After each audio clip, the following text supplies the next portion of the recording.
D. Adanya dugaan tindak pidana di bidang perpajakan. Oke, yang lain gimana? Setuju nggak jawabannya yang nomor 6? Setuju, Bu. Nggak ada yang lain ya? Oke, kalau pemeriksaan adanya dugaan tindak pidana di bidang perpajakan ini namanya bukan kriteria tujuan lain, tapi lebih ke pemeriksaan bukti permulaan ya.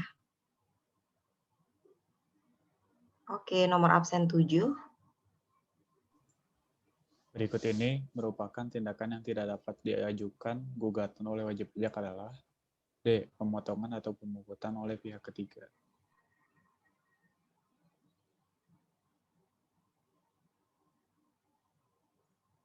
Gimana yang lain?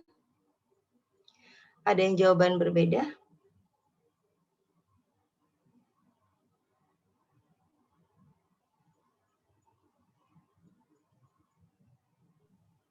Setuju, Bu.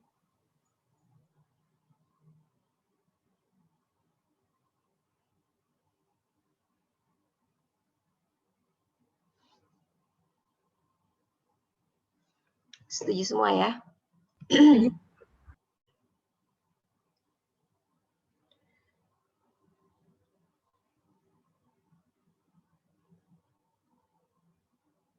Oke, lanjut. Nomor absen 8. Peninjauan kembali ke Mahkamah Agung dapat diajukan baik oleh wajib pajak maupun DJP sepanjang terdapat alasan tertentu. Di bawah ini yang bukan merupakan alasan tersebut adalah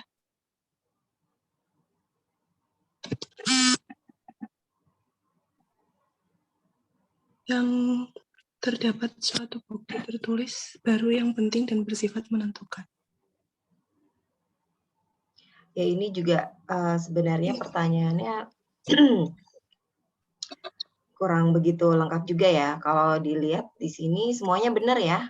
Kalau dilihat sekilas ya. Semuanya benar. Kebohongan tipu muslihat tuh bisa diajukan peninjauan kembali. Yang B juga, C juga. Nah, D ini terdapat suatu bukti tertulis baru yang penting dan bersifat menentukan. Tapi perlu dilihat ada masih belum lengkap nih ya. Tadi Astri gimana nomor kenapa jawabannya D?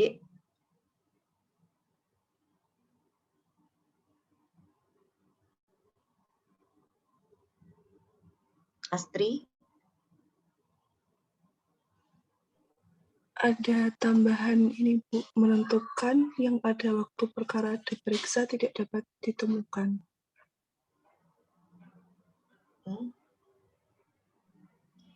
Harusnya lengkap sampai ini. Yang pada waktu perkara diperiksa tidak ditemukan. Ya, dan menentukan ini adalah apabila diketahui tersebut itu bisa dapat mengubah hasil putusan ya. Oke. Alright, kita lanjut nomor absen 9.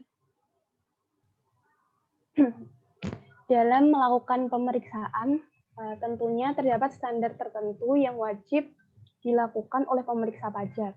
Di bawah ini yang termasuk dalam standar umum dalam melakukan pemeriksaan pajak antara lain A. Telah mendapatkan pendidikan dan latihan teknis yang cukup serta memiliki keterampilan sebagai pemeriksa.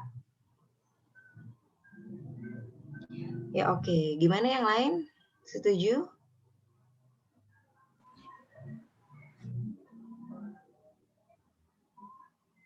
Setuju ya yang A ya. Kalau yang B ini apa?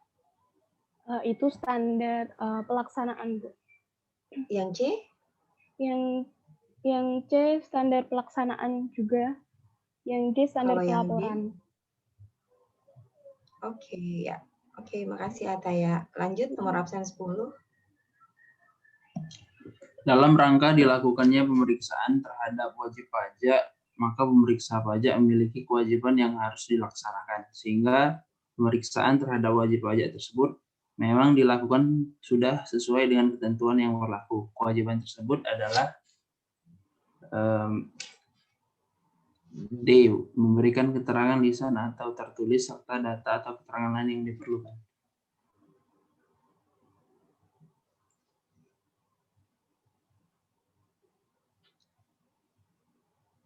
Mana yang lain? A, Bu. Sebenarnya jawaban kalau di kuis kemarin A sih, cuman salah.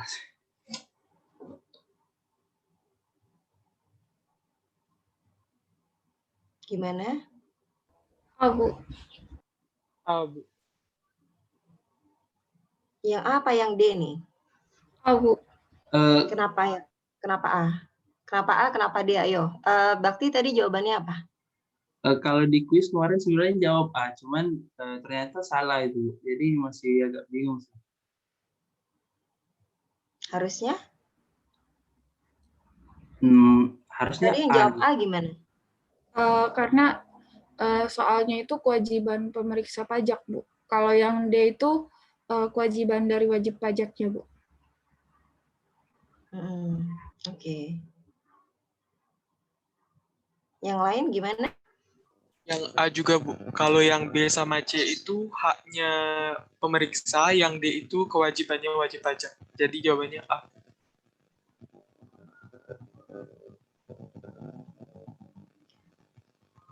Oke, ya. Jadi jawabannya A ya. Menyampaikan surat pemberitahuan pemeriksaan lapangan ya.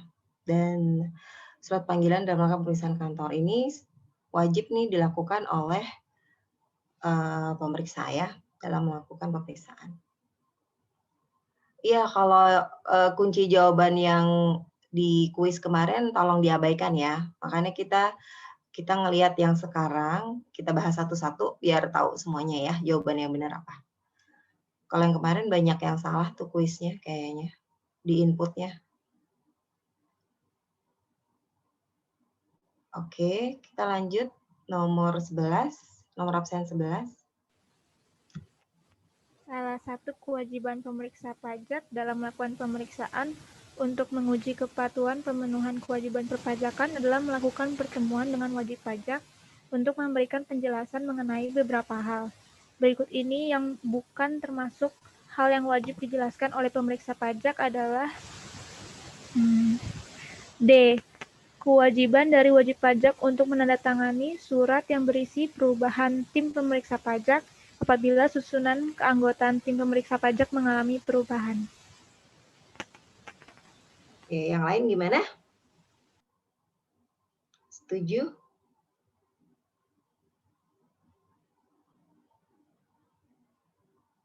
Jadi ketika melakukan pertemuan dengan wajib pajak ya, yang dijelaskan tadi hak dan kewajiban wajib pajaknya seperti apa. Terus kemudian tim quality assurance juga harus dijelaskan ya bahwa wajib pajak punya hak nih untuk mendapatkan tim quality assurance. Kemudian kewajiban WP untuk memenuhi permintaan buku dokumen ya. Nah kalau untuk perubahan tim pemeriksa tentunya nggak perlu ditandatanganin oleh WP ya. WP hanya berhak mendapatkan tembusannya ya. Jadi ketika ada perubahan tim pemeriksa pajak, maka itu wajib disampaikan kepada wajib pajak. Oke. Oke, kita lanjut ke nomor 12, nomor absen 12.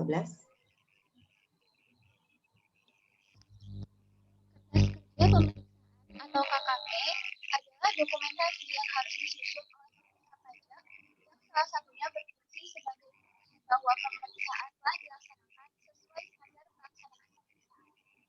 KKP harus memberikan gambaran mengenai hal-hal berikut kecuali jumlah biaya yang dikeluarkan selama proses pemeriksaan. Yang lain gimana? Setuju, Bu. Setuju ya? Ya kalau biaya nggak perlulah kita cantumkan ya. Nanti kalau biaya dicantumkan, gajinya pemeriksa juga dicantumkan lagi ya. Nggak usah. Berarti biaya nggak usah ya. Kecuali itu boleh. Oke, lanjut nomor 13. Nomor absen 13. Yang termasuk standar umum dalam pemeriksaan adalah yang B. taat terhadap berbagai ketentuan peraturan perundang-undangan di bidang perpajakan.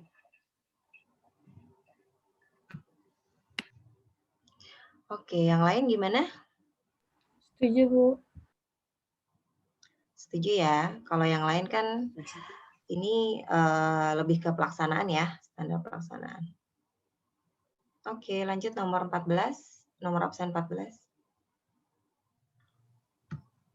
Kode etik memberikan panduan kepada pegawai tentang antara lain kecuali yang D. Menggunakan segala macam sumber daya secara maksimal untuk memberikan inovasi sehingga tujuan tercapai secara optimal tanpa merugikan pihak manapun.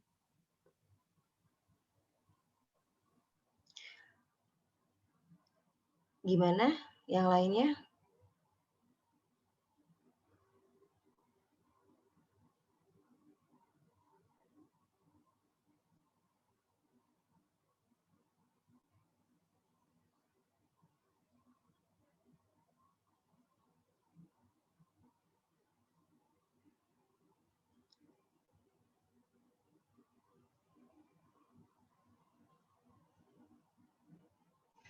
Yang lain setuju? Ada jawaban lain nggak?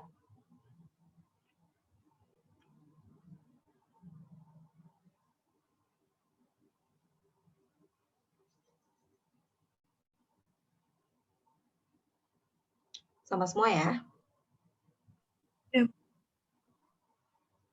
Oke, kita lanjut nomor 15.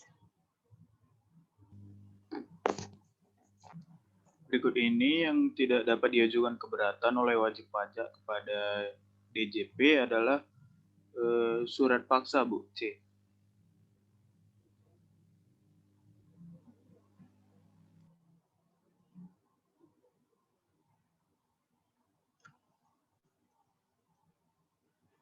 Oke.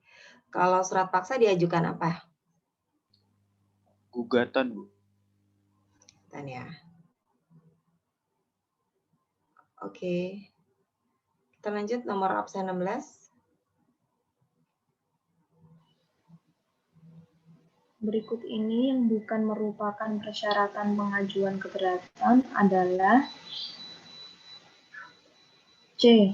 Keberatan harus diajukan dalam jangka waktu 3 bulan sejak tanggal diterima surat ketetapan pajak atau sejak tanggal pemotongan atau pemungutan pajak, karena seharusnya 3 bulan sejak tanggal dikirim. Ya, oke. Oke, yang lain benar semua ya, jawabannya sama ya. Sama, Jadi Bu. sejak tanggal dikirim ya, bukan tanggal diterima. Oke, kita lanjut nomor absen 17. Berikut ini yang bukan merupakan standar pelaksanaan pemeriksaan tujuan menguji kepatuhan pemenuhan kewajiban perpajakan adalah C. LHP untuk menguji kepatuhan pemenuhan kewajiban perpajakan mengenai penugasan pemeriksaan. Ya, ini masuk standar apa? Standar pelaporan, Bu. Pelaporan ya, Bu? Iya, pelaporan. LHP Iya, Bu. kan, laporan hasil pemeriksaan. Oke. Ya, yang lain, yang tiganya ini temuan, terus bersama-sama tim periksa dan dilakukan dalam jam kerja, ini termasuk standar pelaksanaan ya. Jadi untuk LHP ini adalah standar pelaporan. Oke, lanjut nomor absen 18. Di bawah ini merupakan wewenang pemeriksa pajak dalam pemeriksaan kantor untuk tujuan menguji kepatuhan kewajiban perpajakan, kecuali yang D. Melakukan penyegelan tempat atau ruang tertentu. Kenapa pilih yang D? Karena yang D itu pemeriksaan lapangan, Bu. Iya ya, kalau yang menyiapkan penyegelan adalah untuk pemeriksaan lapangan ya. Oke,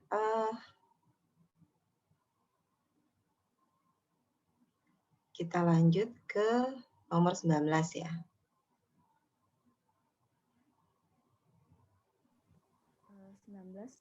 Dalam rangka tindakan pemeriksaan, petugas pajak meminta dokumen-dokumen atau keterangan melancarkan tindakan pemeriksaan. Dalam hal tersebut, pejabat yang bersangkutan dilarang untuk memberitahukan segala macam informasi kepada pihak lain. Berikut ini yang tidak termasuk sanksi kepada pejabat sehubungan dengan hal tersebut adalah yang pejabat yang tidak dengan sengaja memenuhi kewajibannya atas seseorang. Yang C, pejabat yang dengan sengaja tidak memenuhi kewajiban merahasiakan dikenai kurungan penjara maksimal 1 tahun dan denda maksimal 1 juta. 1 miliar. Ya. Yang C. Yang C, Bu. Yang lain gimana? Sama, C Bu. juga? Sama, Bu. Yang C apa yang D?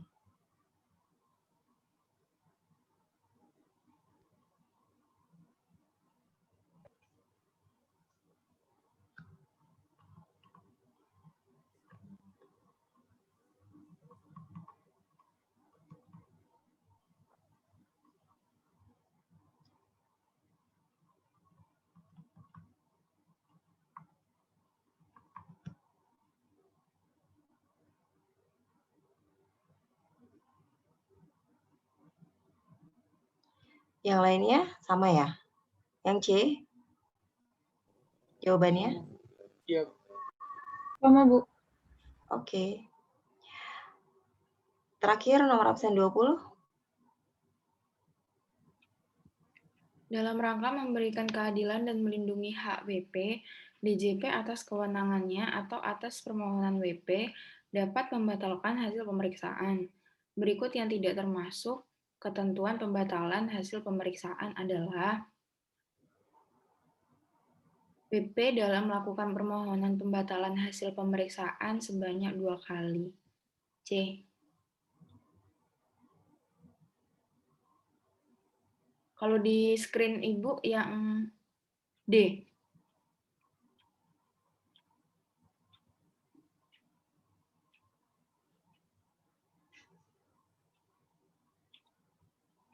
Nah, jadi jawabannya yang C apa yang D? Yang D, Bu. Kalau di screen Ibu. Jawaban kamu?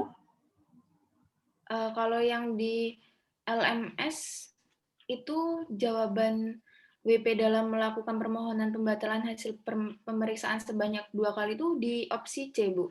Kalau di LMS saya. Oh ya. Jadi yang benar? Yang kalau 2 yang kali. lain jawabannya? Sama, Bu.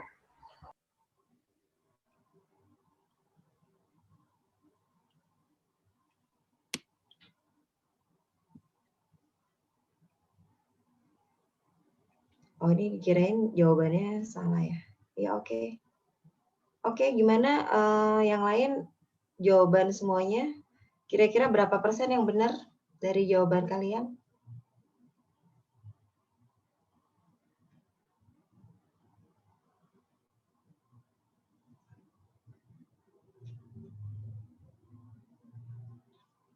Semoga benar semua ya. Ini kalau untuk kuis-kuis memang sebagai tambahan nilai aktivitas kalian ya. Terutama untuk yang jarang nanya atau komen ya di pas pertemuan. Jadi saya ada nilai aktivitas kalian semua. Oke. Ada pertanyaan tentang soal kuis ini? Ada yang perlu diklarifikasi lagi?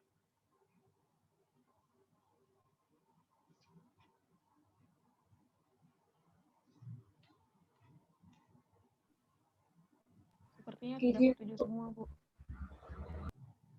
Oke, kalau gitu saya lanjut absen nih buat nomor absen yang belum ya. Nomor absen 21 berarti. Kezia hadir nggak? Hadir, Bu. Muhammad Hafid? Hadir, Bu. Muhammad Robert?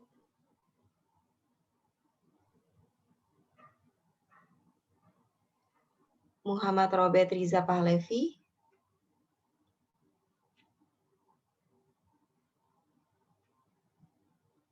Yang lain tahu kemana Muhammad Robert? Sedang terkendala laptopnya, Bu. Kalau tadi sih, Bu. Nggak tahu sekarang mungkin sudah join. Itu sudah join, Bu. Dia berusaha ngomong, cuman sepertinya mikrofonnya kesulitan tuh, Bu. Itu ada mengajukan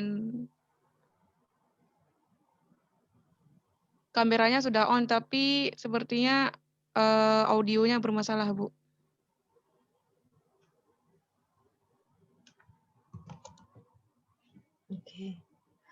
Oke.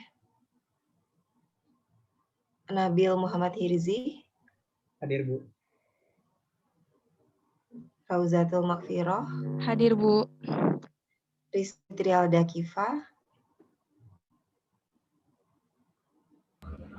Hadir, Bu. Siti Nurfaizah. Hadir, Bu. Tunjung Prihantoro. Hadir, Bu. Yesaya Roy.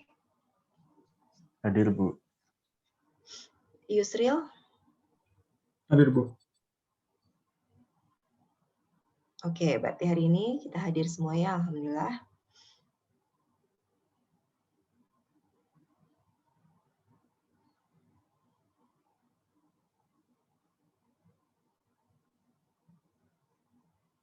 Oke. Ya, kita hari ini masuk ke pertemuan ketiga ya. Sekarang kita masuk ke metode dan teknik pemeriksaan.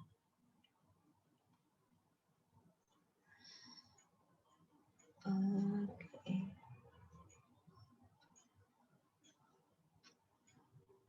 Saya share screen dulu ya materi pada hari ini.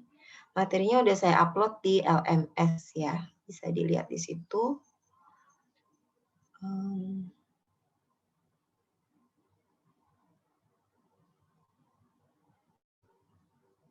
Udah kelihatan belum? Belum, Ibu. Belum, Bu.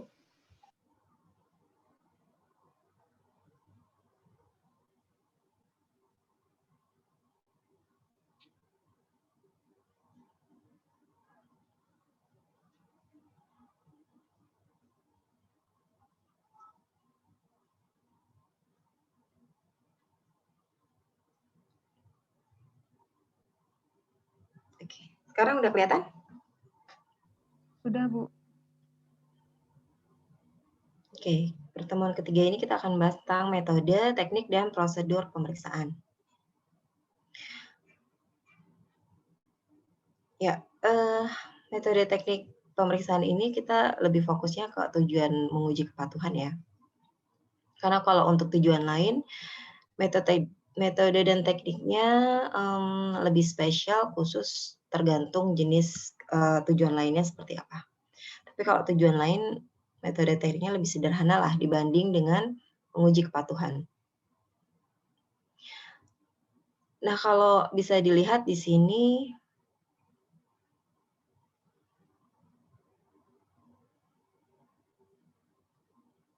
ini cukup jelas nggak gambarnya?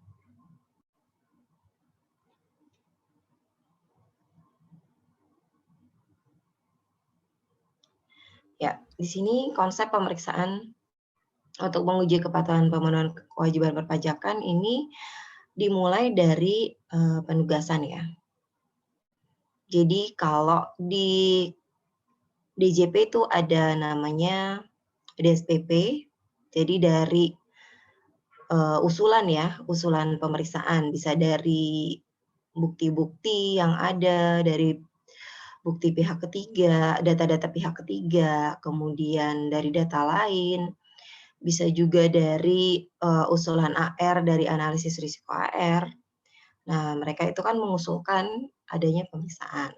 Nah, itu setelah diolah di DSPP, kemudian nanti akan muncul ya instruksi pemeriksaan. Ya, ada penugasan pemeriksaan, bisa persetujuan, instruksi pemeriksaan, permintaan pemeriksaan WP lokasi. Nah, ini menjadi trigger untuk membuat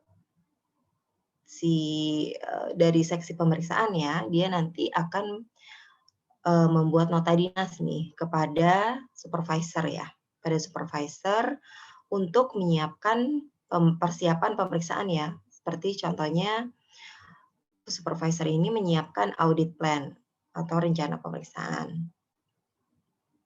Nah, dari dasar audit plan itu kemudian diterbitkan SP2 ya. Jadi supervisor mengirimkan rencana pemeriksaan itu ke kepala kantor untuk disetujui dan kemudian untuk diterbitkan SP2. Nah, ketika surat perintah pemeriksaan ini sudah terbit, maka kita melaksanakan tahap pelaksanaan pemeriksaan ya.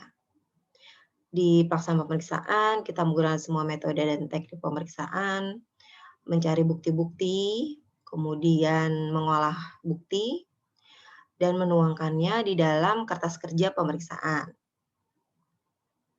Nah, berdasarkan hasil kertas kerja pemeriksaan tersebut, pemeriksa membuat nih tahap pelaporan hasil pemeriksaannya.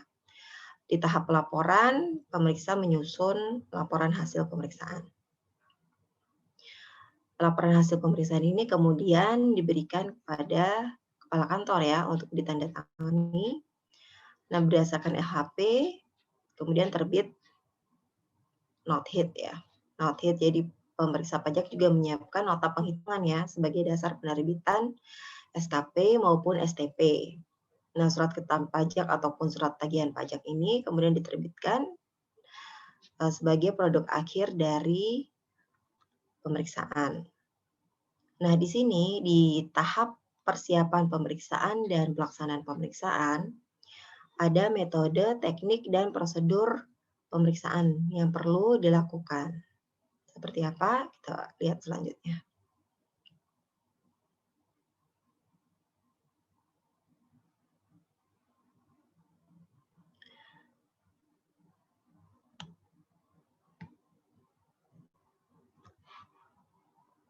Ya, kalau kita lihat di standar pemeriksaan, khususnya di standar pelaksana untuk menguji kepatuhan, di sini ada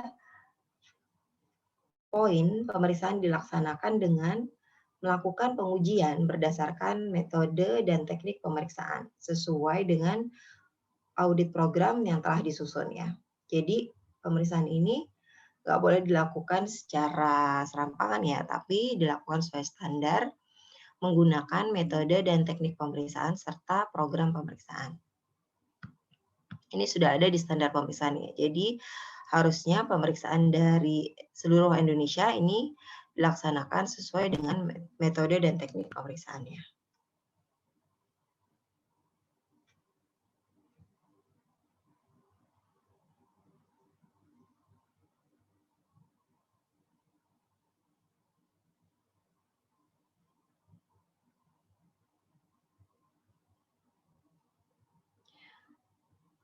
Ya, sebelum kita masuk ke metode teknik, kalian perlu memahami mengenai asersi manajemen dan tujuan audit terkait asersi manajemen.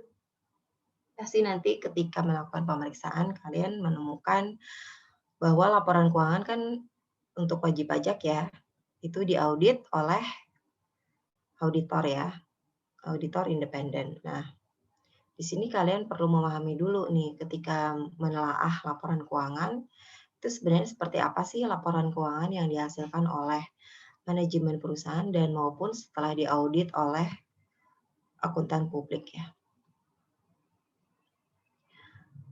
Di sini pengertian asersi manajemen. Asersi manajemen adalah pernyataan atau representasi yang tersirat atau diekspresikan oleh manajemen tentang kelas transaksi, akun terkait, dan pengungkapan di laporan keuangan. Jadi manajemen di perusahaan ini memberikan asersinya ya tentang transaksi yang terjadi, akun-akun yang terkait, dan pengungkapan di laporan keuangan. Jadi apa saja yang di asersi itu yang ditampilkan oleh manajemen ya. Jadi tentang kelas transaksi dan peristiwa selama periode yang diaudit. Jadi peristiwa apa saja yang signifikan yang terjadi selama periode yang diaudit. Kemudian saldo akun pada akhir periode, biasanya kan year ended-nya 31 Desember ya. Kemudian bagaimana nih cara menyajikannya, metode apa yang digunakan, dan pengungkapannya.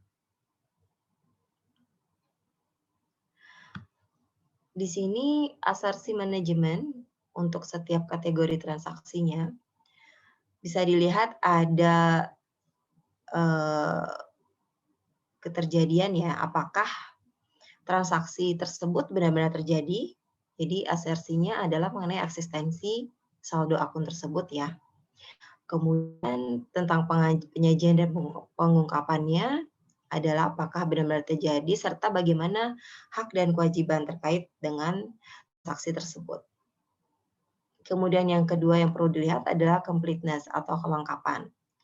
Nah, biasanya di manajemen ini harus mengungkapkan semuanya ya. Jadi semuanya diungkapkan, completeness, baik secara transaksi, di saldo akun maupun tentang penyajian dan pengungkapannya. Ini tentang completeness. Jadi semua transaksi harus sudah dicantumkan di dalam asersi manajemen ini. Dalam bentuk laporan keuangan tentu saja ya. Kemudian keakuratan, akurasi, ini terkait apa? Jadi apakah semua transaksi itu diukur secara akurat ya? Bagaimana dengan penilaiannya, valuation-nya, dan allocation-nya ya? Alokasinya apakah sudah sesuai dengan periodenya? Di sini juga pengungkapan, dalam pengungkapan ini diungkapkan apakah ada peristiwa-peristiwa yang perlu disebutkan mengenai metode valuation-nya maupun tentang alokasinya ya. Yang keempat adalah klasifikasi. Nah, klasifikasi transaksi itu masuknya di mana ya? Apakah di beban rutin ataupun penghasilan tidak tetap. Nah, ini klasifikasi yang harus dilakukan di laporan keuangan. Dan juga harus dapat dipahami ya, dijelaskan bagaimana klasifikasi laporan keuangan itu di catatan laporan keuangan biasanya. Kemudian cut off-nya, cut off transaksinya seperti apa, di bulan apa, 31 Desember biasanya ya. Kemudian hak dan kewajibannya di rights and obligation ya.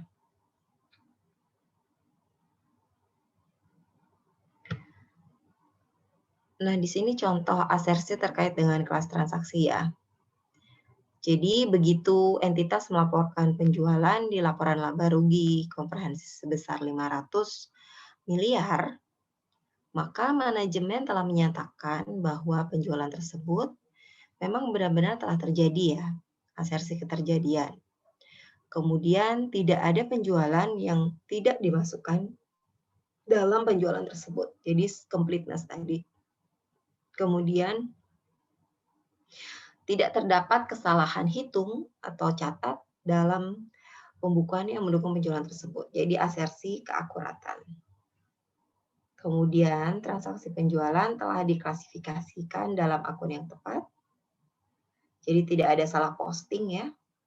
Dan transaksi penjualan tersebut memang telah dicatat dalam periode akuntansi yang tepat. Jadi cut off-nya sudah jelas.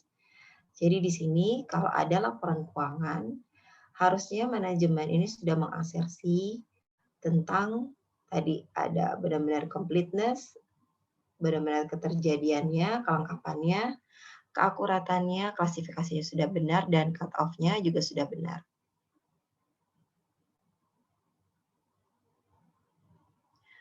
Nah, contoh asersi terkait dengan saldo akunnya. Jadi begitu entitas melaporkan mesin sebesar 5 miliar dalam laporan posisi keuangan, maka manajemen telah menyatakan bahwa mesin tersebut telah benar-benar ada ya. Tidak ada mesin yang memang ada, tapi belum dilaporkan. Ini kelengkapan juga.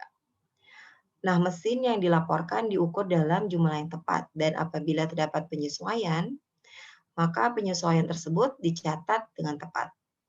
Ya, alokasi dan penilaiannya. Kemudian mesin yang dilaporkan tersebut merupakan milik entitas. Jadi entitas memiliki hak untuk mengendalikan mesin tersebut. Jadi punya hak dan kewajiban atas aset tersebut. Nah, di sini asersi terkait dengan penyajian dan pengungkapan. Jadi peristiwa dan transaksi yang diungkapkan dalam laporan keuangan ini memang benar-benar telah terjadi dan berkaitan dengan entitas ya. Jadi jangan sampai yang berkaitan dengan pihak lain itu malah diakuin sebagai di laporan keuangan entitas tersebut. Kemudian semua pengungkapan yang seharusnya dimasukkan dalam laporan keuangan telah dimasukkan dan informasi keuangan atau informasi lainnya telah diungkapkan secara tepat pada jumlah yang tepat. Serta informasi keuangan dan informasi lainnya telah disajikan, diuraikan secara tepat, pengungkapannya telah dinyatakan secara jelas. Jadi secara klasifikasinya dan penjelasannya dapat dipahami oleh pembaca laporan keuangan.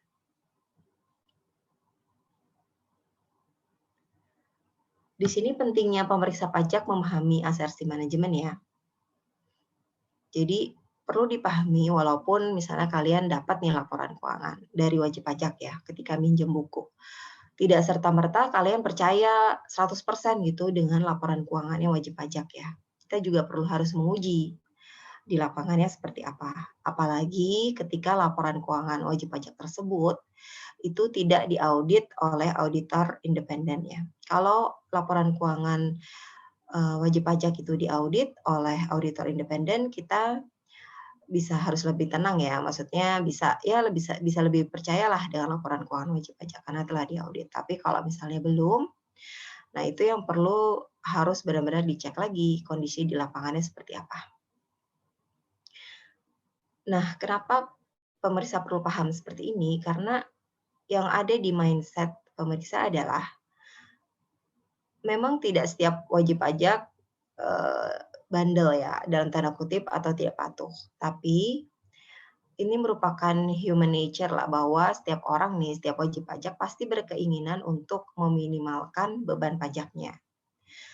Nah, itu nanti tergantung dari internal kontrol di perusahaannya, tergantung dari etika moral wajib pajak untuk apakah benar-benar dilakukan nih untuk meminimalisir beban pajaknya. Nah, meminimalisir beban pajak kan bisa juga dilakukan dengan cara-cara yang legal maupun yang ilegal. Nah, untuk cara-caranya yang legal itu kan sesuai dengan perencanaan pajak. Ya, silakan aja asal sesuai dengan peraturan perpajakan yang berlaku. Gitu ya. Tapi kalau sampai melakukan menyembunyikan omset dan lain-lain, nah itu kan sudah termasuk ranah yang tidak diperbolehkan ya. Tapi kalau meminimalkan beban pajaknya secara undang-undang, ya itu diperbolehkan. Nah, untuk meminimalkan beban pajak ini bisa dilakukan dengan cara tadi penghasilannya dikecilin ya. Bisa penjualannya dikecilin, nah maupun bisa juga biaya-biayanya digedein ya. Jadi untuk mendapatkan laba itu kan rumusnya penghasilan pendapatan dikurangi oleh beban. Bisa jadi dia penghasilannya dikecilin ataupun beban biayanya digedein untuk mengecilkan laba. Nah, perlu diwaspadai juga wajib pajak melaporkan asetnya terlalu rendah ya, understated, atau melaporkan kewajibannya terlalu tinggi. Jadi di sini nanti penghasilan itu yang dilaporkan juga semakin rendah. Nah, kalau aset dilaporkan terlalu rendah atau kewajiban dilaporkan terlalu tinggi, berarti kekayaan bersih dilaporkan terlalu rendah, sehingga terdapat tambahan kekayaan neto yang berasal dari penghasilan yang belum dilaporkan. Jadi hal ini merupakan objek pajak berdasarkan pasal 4 ayat 1 Undang-Undang PPH ya. Nah, berdasarkan pasal 12 ayat 3 Undang-Undang KUP, nah di sini yang wajib di-quote nih oleh pemeriksa pajak, pasal 12 ayat 3 Undang-Undang KUP. Apabila Direktur Jenderal Pajak mendapatkan bukti bahwa jumlah pajak yang terutang menurut SPT tidak benar, Direktur Jenderal Pajak menetapkan jumlah pajak yang terutang. Jadi ketika pemeriksa pajak ke lapangan, kemudian menemukan bukti-bukti yang menunjukkan bahwa penghasilan wajib pajak ataupun biaya wajib pajak dilaporkan terlalu rendah ataupun biaya terlalu tinggi. Nah, di sini bisa untuk dikoreksi berdasarkan pasal 12 ayat 3.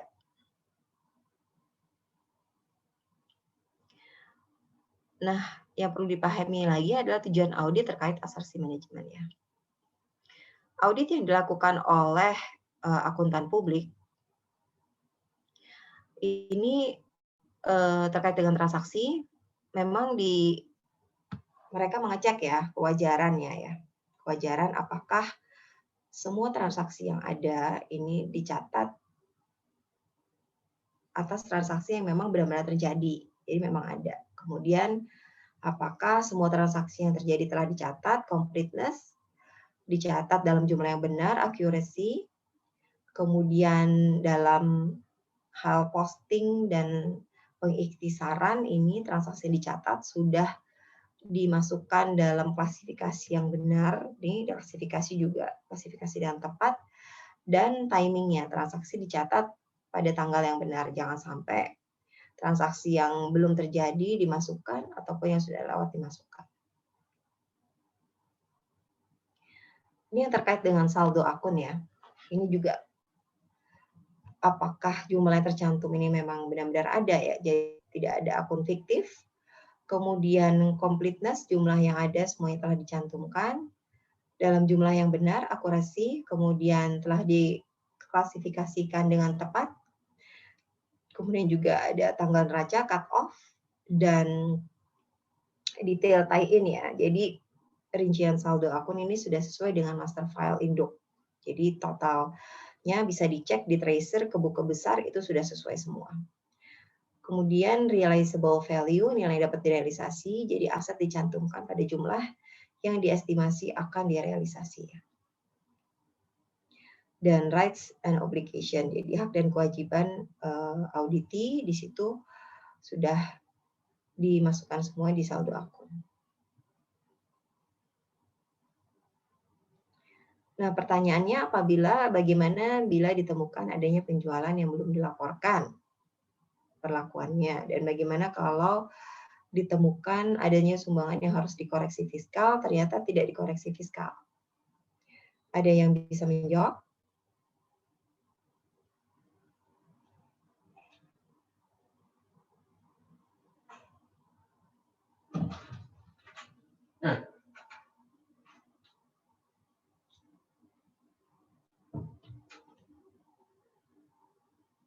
Ya.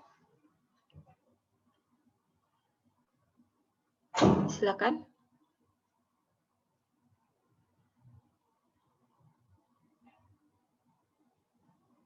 Terus saya tunjuk aja ya. Ya gimana Yusril?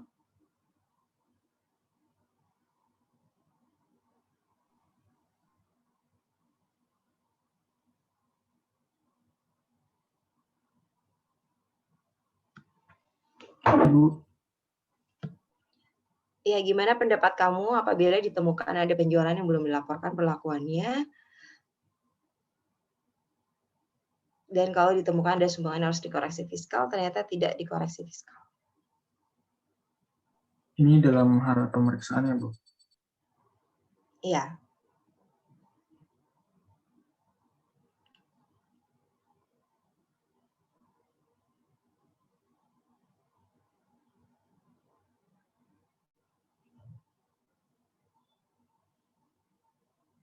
Ya, ini Bu, dijadikan sebagai dasar perhitungan pajak yang baru. Jadi nanti dalam pemeriksaan yang belum dilaporkan itu dimasukkan, kemudian yang belum dikoreksi fiskal dikoreksi juga, Bu.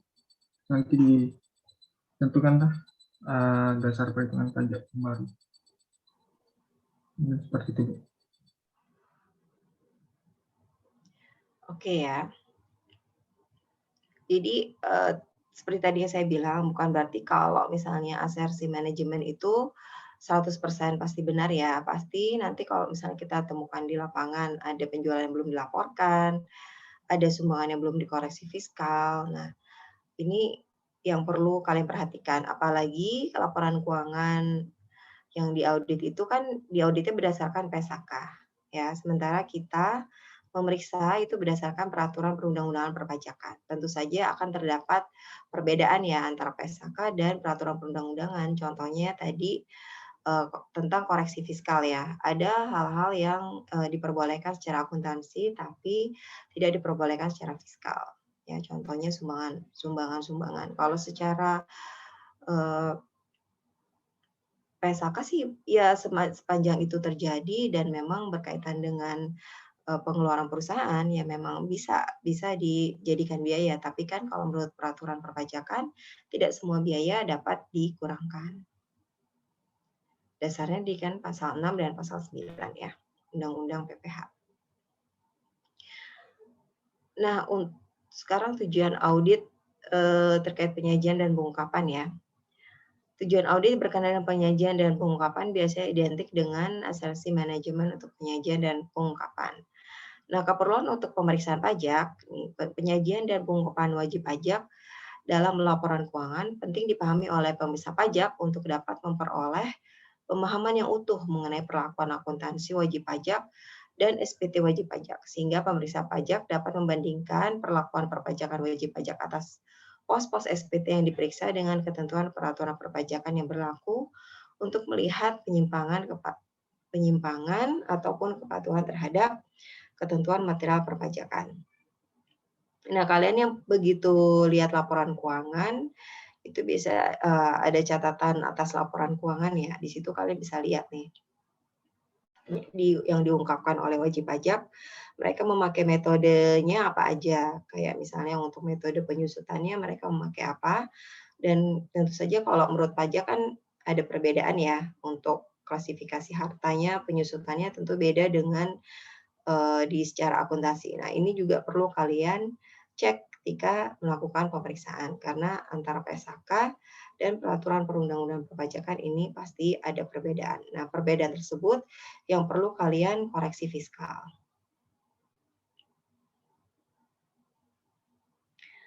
Nah, setelah mempelajari laporan keuangan wajib pajak nih ya, kemudian kalian kan turun ke lapangan nih untuk mencari bukti-bukti pemeriksaan, audit evidence ya.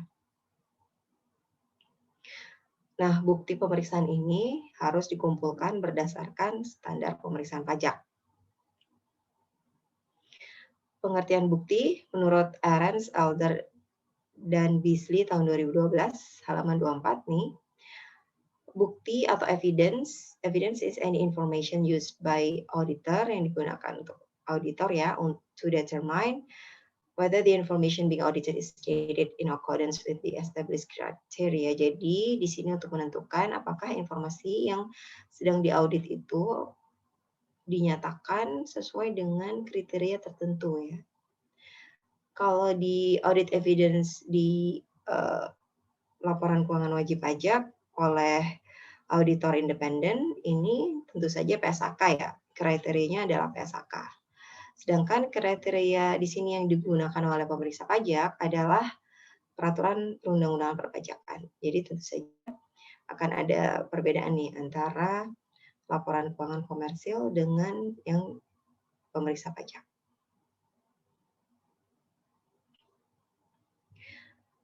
Nah, bukti pemeriksaan berdasarkan standar pemeriksaan pajak, di sini di standar pelaksanaan tercantum bahwa temuan hasil pemeriksaan harus didasarkan pada bukti kompeten yang cukup.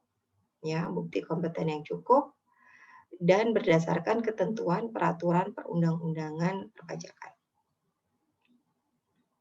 Apa nih yang dimaksud dengan bukti kompeten yang cukup? Kalau berdasarkan ketentuan peraturan perundang-undangan perpajakan udah jelas lah ya, kalian ada undang-undang KUP, PPH, PPN, nah itu bisa dijadikan dasar beserta peraturan turunannya. Nah, bukti kompeten yang cukup ini seperti apa? Bukti kompeten yang cukup. Bukti kompeten. Apa yang dimaksud dengan bukti yang kompeten? Ini bukti yang valid dan relevan dengan tetap mempertimbangkan prinsip kewajaran dan kelaziman usaha atas transaksi wajib pajak yang memiliki hubungan istimewa. Jadi valid dan relevan, kata kuncinya ya untuk disebut yang kompeten ini. Bukti harus valid dan relevan. Valid, bukti valid ini dapat diandalkan untuk menyimpulkan suatu fakta. Tingkat validitas bukti ada 3 hal dari diperolehnya bukti. Ya, jadi harus dari semakin independen sumbernya, tentu saja semakin bisa dipercaya. Jadi kalau kita misalnya kita mau cari bukti keterangan nih dari wajib pajak. Kalau misalnya kita dapat bukti dari wajib pajaknya langsung, bukti yang diberikan oleh wajib pajak, dengan bukti dari pihak ketiga, mana yang lebih valid? Yang lebih valid tentunya yang dari pihak ketiga ya. Karena kan lebih independen ya, lebih independen. Kemudian kalau misalnya ada 2 bukti yang bertentangan nih, dari wajib pajak bilang A, dari pihak ketiga bilang B. Tentu saja kita akan lebih percaya dengan pihak ketiga ya, karena kan lebih independen. Kalau wajib pajak dia pasti bisa lah menciptakan bukti-bukti yang diperlukan ya untuk mendukung klaimnya dia dalam laporan keuangan. Tapi kalau buktinya dari pihak ketiga, nah ini juga bisa lebih independen. Nah, kualifikasi sumber juga perlu penting ya. Pihak ketiga juga kita lihat pihak ketiganya dari mana gitu. Kalau pihak ketiganya dari instansi pemerintah, nah itu kan semakin tinggi ya. Semakin tinggi validitasnya gitu. Dari sumber-sumber yang terpercaya, dari lembaga-lembaga yang kompeten, nah itu bisa lebih valid bukti-buktinya dibandingkan dengan misalnya informasi yang ada di internet, tapi internetnya dari Wikipedia misalnya. Nah, itu kan tidak valid ya. Kemudian kondisi di mana bukti diperoleh, itu juga harus diperhatikan ya. Dan cara bukti diperoleh ya. Cara bukti diperoleh harus dengan cara-cara yang legal ya.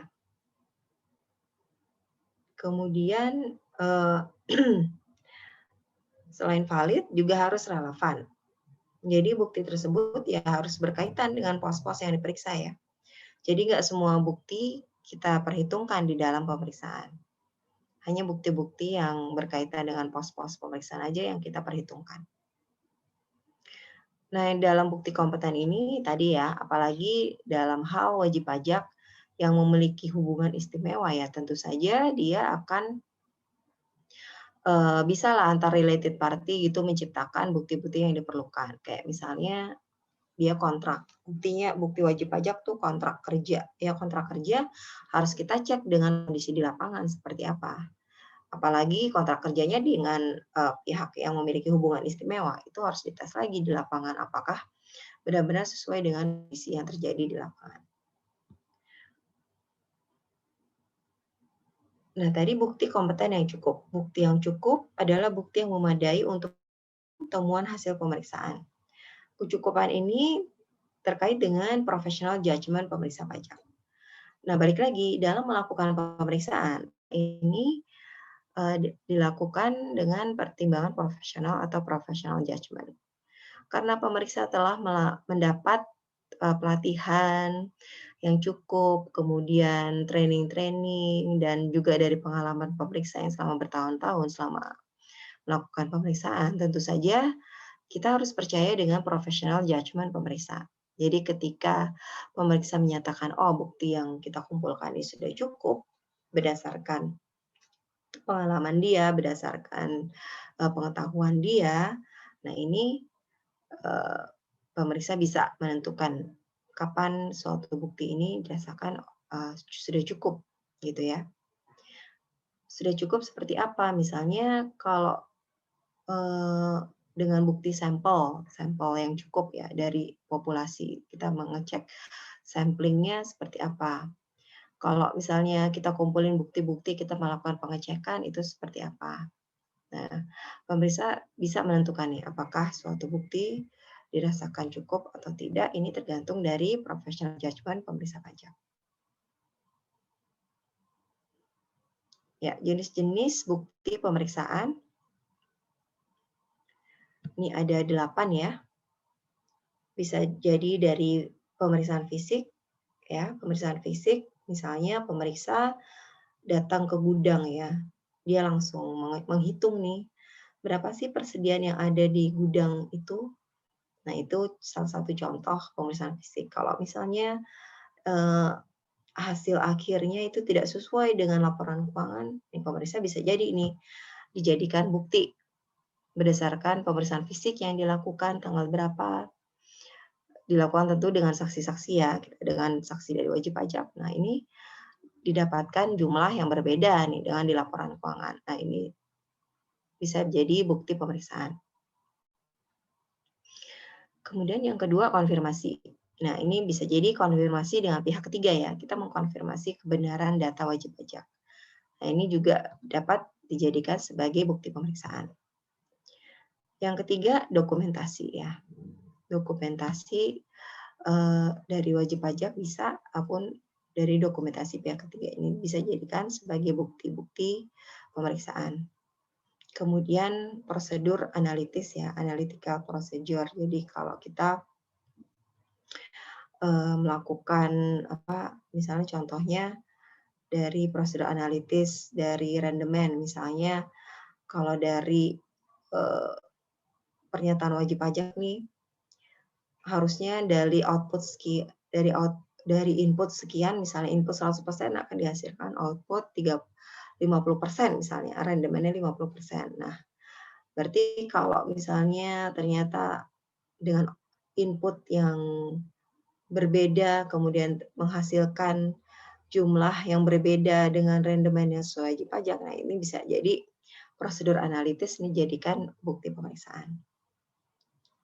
Kemudian wawancara dengan klien ya. Di sini namanya permintaan berita, nanti kita bikin semacam berita acara ya. Berita acara pemberian keterangan oleh wajib pajak. Nah, ini juga bisa dijadikan bukti pemeriksaan. Nah, makanya ketika melakukan wawancara dengan wajib pajak itu harus didokumentasikan ya. Jadi direkam, kemudian setelah selesai dibikin berita acaranya yang ditandatangani oleh wajib pajak. Nah, hasil berita acara tersebut dapat dijadikan bukti pemeriksaan. Kemudian recalculation bisa dihitung ulang, ini dapat menjadi bukti pemeriksaan. Pelaksanaan ulang reperformance, ini bisa juga menjadi bukti pemeriksaan, dan observasi dari pemeriksa ini juga salah satu bentuk bukti pemeriksaan ya, berdasarkan hasil observasi pemeriksa, misalnya di pengiriman ya, ketika diobservasi oleh pemeriksa ternyata sehari itu pengirimannya ada 10 kali, sementara wajib pajak menyatakan hanya 5 kali. Nah, itu bisa jadi menjadi bukti pemeriksaan yang dituangkan di dalam KKP maupun LHP.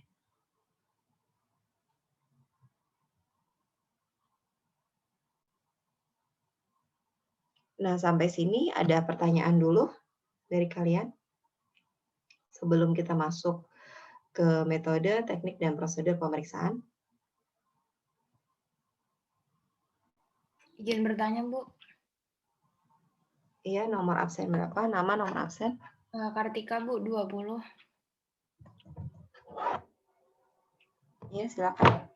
Tadi kan kecukupan bukti itu ditentukan berdasarkan professional judgment. Nah, terus dalam satu tim pemeriksa itu kan ada supervisor, ketua tim, sama anggotanya. Nah, untuk kecukupan buktinya itu siapa ya, Bu, yang nentuin? Terus ada nggak sih standar kayak kecukupan sampel atau yang bisa dijadiin patokan buat ngukur berapa bukti yang sekiranya kita butuhin gitu? Makasih, Bu. Oke, makasih Kartika. Ya, pertanyaan yang bagus ya. Kalau untuk menentukan cukup atau tidaknya, kalau misalnya ya terjadi perbedaan pendapat nih antara supervisor, ketua tim, anggota kelompok, yang menentukan tentu saja supervisor ya.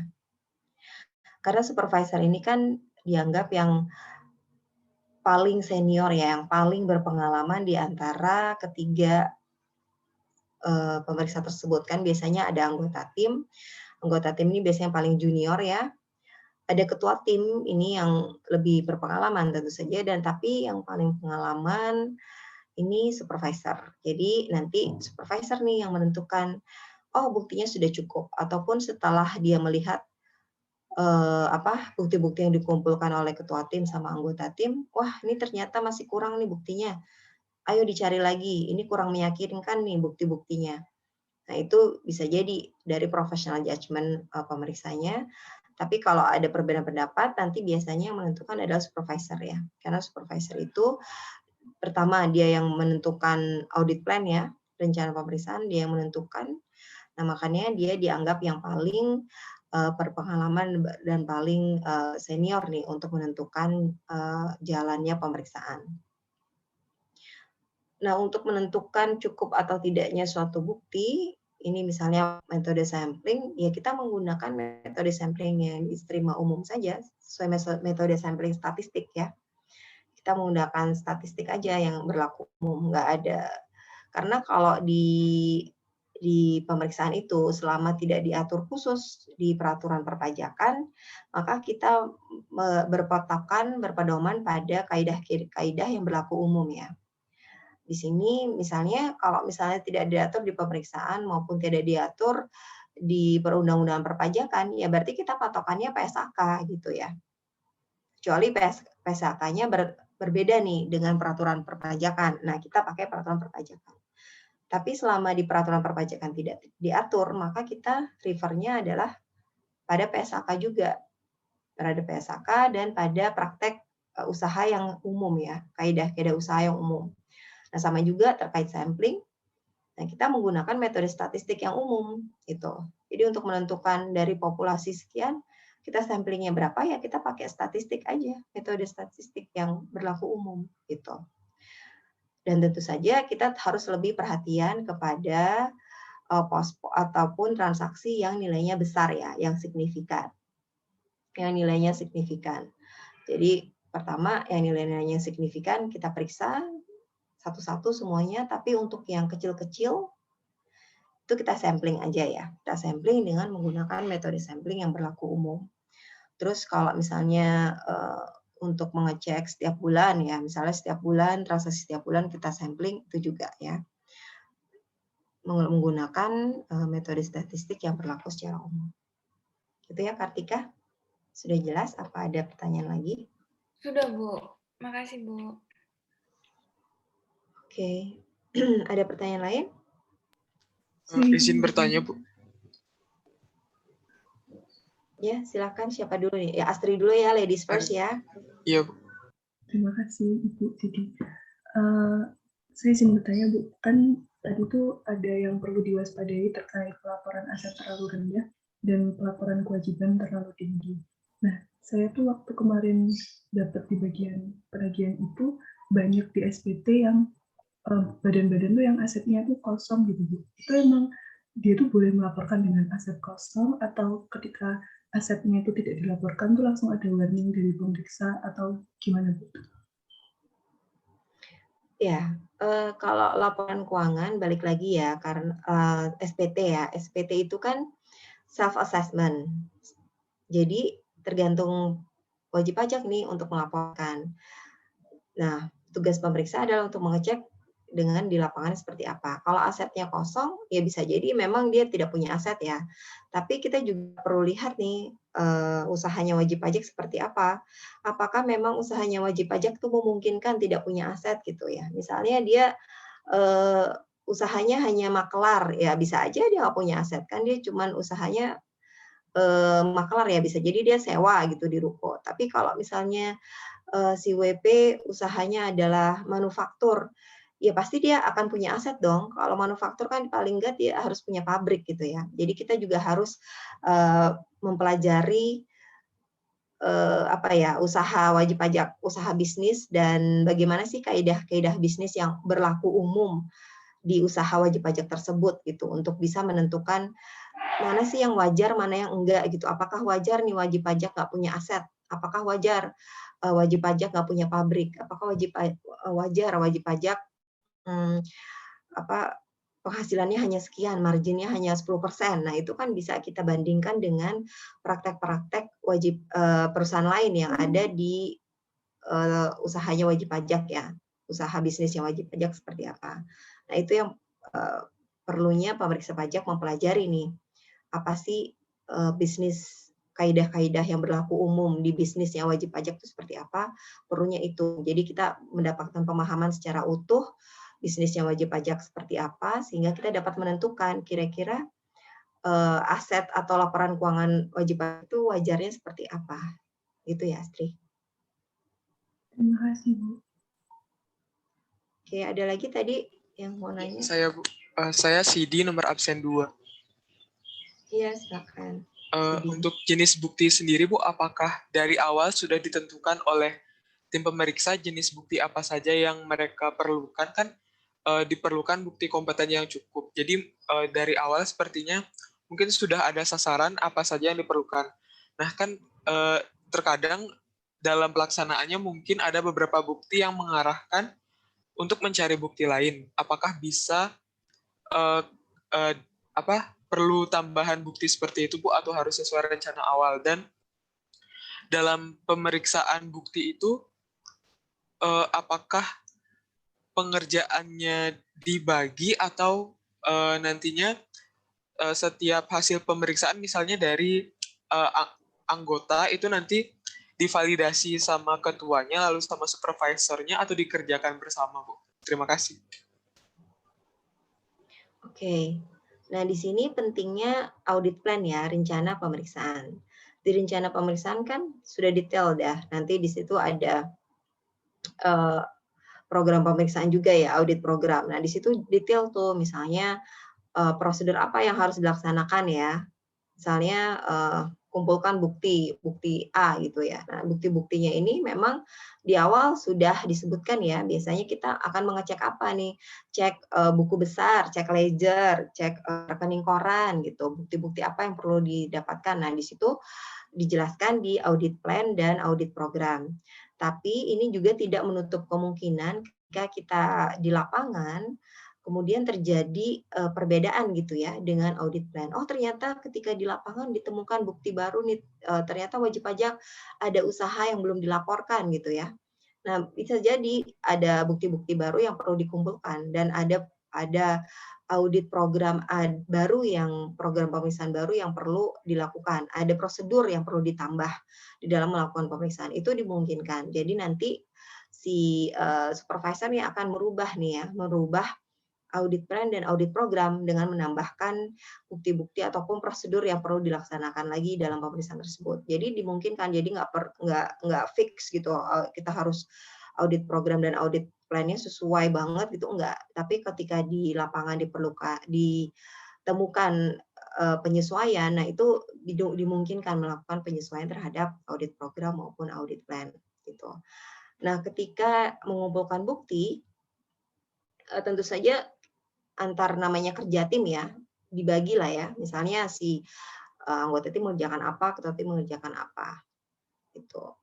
Nanti pastinya harus dicek ya.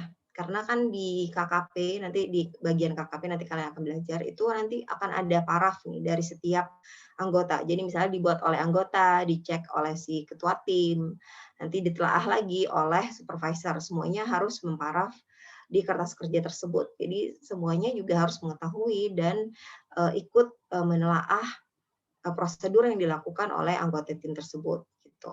Jadi semuanya akan ada cek dan recheck dari ketua tim dan supervisor untuk menentukan apakah bukti tersebut cukup, apakah bukti tersebut valid, dan akan saling mengingatkan lah ya antara anggota tim dan ketua tim. Oke. Agus, terima kasih, Bu. Sidi? Ya. Oke, kita lanjut dulu ya. Metode, teknik, dan prosedur pemeriksaan. Oke, pedomannya ada di SE 65 PJ 2013 tentang pedoman penggunaan metode dan teknik pemeriksaan ya. Di sini latar belakangnya untuk memberikan pedoman kepada pemeriksa pajak dalam pelaksanaan pemeriksaan, sekaligus memberi kemudahan penggunaan metode dan teknik pemeriksaan dalam melakukan pemeriksaan. Ya, yang perlu kalian lihat nih di sini pemahaman hierarkis dan pengertian ya. Di SE 04 ini ada mengenai program pemeriksaan ya. Jadi program pemeriksaan diatur di SE 04 2012 ini yang dimaksud dengan program pemeriksaan adalah pernyataan pilihan metode pemeriksaan, teknik pemeriksaan, dan prosedur pemeriksaan yang akan dilaksanakan oleh pemeriksa pajak dalam melaksanakan pemeriksaan sesuai dengan rencana pemeriksaan ya. Jadi di audit program detail tuh untuk pos penjualan misalnya, metode pemeriksaan apa yang digunakan, teknik pemeriksaan apa yang digunakan, dan prosedurnya yang digunakan seperti apa. Nah di SE 65 ini ada metode dan teknik ya, teknik pemeriksaan dan prosedur yang pemeriksaan yang dilakukan terhadap buku catatan dokumen serta data informasi dan keterangan lain. Di sini di teknik pemeriksaan, cara-cara pengumpulan bukti, pengujian, dan pembuktian yang dikembangkan oleh pemeriksaan pajak untuk meyakini kebenaran pos-pos yang diperiksa. Kemudian paling kecil ini paling rinci dalam bentuk langkah-langkah ya. Ini prosedur pemeriksaan, serangkaian langkah dalam suatu teknik pemeriksaan berupa petunjuk rinci yang biasanya tertulis dalam bentuk perintah untuk dilakukan oleh pemeriksa pajak. Contohnya meriksa rekening koran ya. Langsung detail langkah-langkah apa yang harus dilakukan oleh pemeriksa pajak di dalam memeriksa pos-pos tersebut. Nah, metode pemeriksaan ini ada metode langsung dan metode tidak langsung. Ya, metode langsung ini teknik pemeriksaan dan prosedur pemeriksaan untuk menguji kebenaran pos-pos diperiksa yang dilakukan secara langsung terhadap buku, catatan, dan dokumen terkait dengan pos-pos yang diperiksa. Jadi metode langsung nih, metode apa yang kita gunakan apabila tersedia buku catatan dokumen dari wajib pajak ya. Jadi kita langsung mentransfer buku-buku tersebut, mengecek buku wajib pajak. Nah, metode tidak langsung ini apabila wajib pajak nih tidak memberikan buku catatan dokumen ya. Kalau wajib pajak memberikan buku catatan dokumen, berarti kita pakainya metode langsung ya. Kita langsung cek, mentransfer buku catatan dokumen tersebut. Tapi kalau misalnya ternyata tidak dipinjamkan buku catatan dokumen tersebut, kita menggunakannya metode tidak langsung ya, melalui pendekatan penghitungan tertentu. Nah di sini pos-pos SPT adalah pos-pos dalam SPT atau pos turunannya termasuk lampiran, baik SPT masa maupun SPT tahunan. Nah, penggunaan metode tidak langsung ini digunakan dalam hal metode langsung tidak dapat diterapkan ya. Tadi contohnya wajib pajak tidak meminjamkan buku-buku, berarti tidak bisa menggunakan metode langsung. Pemeriksa pajak harus memiliki bukti bahwa metode langsung tidak dapat digunakan. Buktinya apa? Ya tadi surat peminjaman dokumen. Jadi kan pemeriksa ketika di awal pemeriksaan ini yang sudah harus dilakukan adalah meminjam dokumen wajib pajak. Jadi mengirimkan surat permintaan peminjamannya. Peminjaman dokumen ke wajib pajak. Dan itu kan harus dipenuhi oleh wajib pajak ya. Apabila wajib pajak tidak memenuhi dalam jangka waktu yang sudah dalam jangka waktu tertentu, kita harus menerbitkan surat peringatan ya. Jadi surat permintaan yang kedua. Jadi kita ada surat permintaan pertama, tidak memberikan. Kita kasih lagi surat permintaan yang kedua. Terus kita kasih peringatan. Ternyata sampai diperingatkan pun wajib pajak tidak memberikan. Nah, di sini itu menjadi bukti kita bahwa wajib pajak ini tidak memberikan dokumen ya. Jadi kita bisa menggunakan metode tidak langsung. Tapi metode tidak langsung ini juga dapat digunakan untuk mendukung penggunaan metode langsung atau untuk melakukan identifikasi masalah. Jadi di sini metode tidak langsung bisa juga digunakan bersamaan dengan metode langsung ya. Nah, pemeriksa pajak dapat menggunakan satu atau lebih pendekatan metode tidak langsung dalam melakukan pemeriksaan. Ya, bisa jadi kita pakai metode A, metode B untuk saling mendukung ya, apakah benar yang dilakukan oleh pemeriksa. Nah, pendekatan dalam metode tidak langsung ini ada transaksi tunai dan bank, sumber penggunaan dana, penghitungan rasio, satuan dan volume, penghitungan biaya hidup, dan penambahan kekayaan bersih atau net worth. Kita lihat satu-satu ya.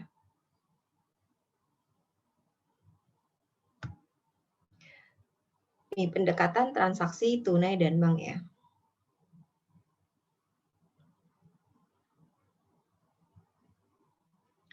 Di sini dalam pencatatan wajib pajak, semua penghasilan dicatat di sisi debit ya. Dan pengeluaran dicatat di sisi kredit, termasuk penghasilan-penghasilan yang bukan merupakan objek pajak dan pengeluaran-pengeluaran yang tidak boleh dikurangkan menurut ketentuan peraturan undang-undang perpajakan. Jadi yang perlu kalian perhatikan bahwa semua transaksi wajib pajak ini kan dicatat dalam debit dan kredit. Nah, kalian yang perlu mentrasir lah mana yang boleh dikurangkan, mana yang tidak boleh. Nah, apabila jumlah sisi kredit melebihi jumlah sisi debit, selisihnya merupakan penghasilan bruto wajib pajak yang perlu dipastikan apakah telah dilaporkan atau tidak ya. Tadi kan pengeluaran dicatat di sisi kredit ya, penghasilan di sisi debit. Nah, kalau jumlah pengeluaran lebih besar dari penghasilan, berarti kan ini kok bisa ya wajib pajak mengeluarkan besar pasak daripada tiang nih ya. Berarti ada penghasilan lain nih dari wajib pajak nih. Penghasilan lainnya dari apa? Ya, perlu dicek nih oleh kalian. Apakah ada penghasilan yang tidak dilaporkan ataupun ternyata wajib pajak nih dia ngutang gitu ya. Misalnya dia ada penghasilannya dari utang. Nah, apabila jumlah sisi debit melebihi jumlah sisi kredit, diperlukan keyakinan mendalam karena ada kemungkinan wajib pajak tidak melaporkan seluruh pengeluarannya. Jadi jumlah sisi debit nih penghasilan melebihi jumlah sisi kredit ya. Nah, ini dicek nih apakah pengeluarannya ini semuanya sudah dilaporkan atau belum ya. Oke, untuk dapat menghitung penghasilan kena pajak, ini harus diperhitungkan penghasilan yang bukan merupakan objek pajak. Dan pengeluaran tidak boleh dikurangkan. Pengujian atas objek pajak lainnya dapat didasarkan pada catatan yang ada dari kas atau bank tersebut. Ya.